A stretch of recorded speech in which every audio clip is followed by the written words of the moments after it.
Hello again and welcome back to another tutorial. In this video, I'm gonna show you how to find Discord servers on mobile. If you're new to the channel, please leave a like and consider subscribing. So without further ado, let's jump right in. So this feature is only available in PC version, but I'm gonna show you how you can access it through mobile.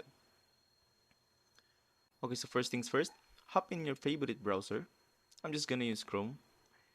And at the URL bar, go ahead and type the Discord website. So it's discord.com, and then here add a slash and type login. So it's discord.com/login. It will then take you to login page of Discord browser edition. Just log in your account and it will look just like this.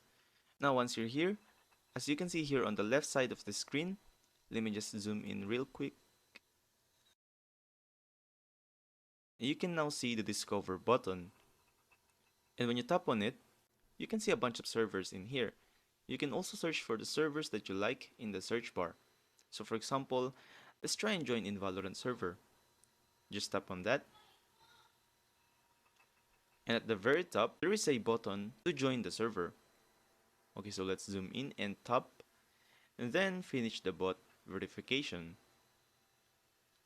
As you can see, we are now on Valorant Discord server. So there you have it. I hope this one helps. See you guys on the next one. Thanks for watching.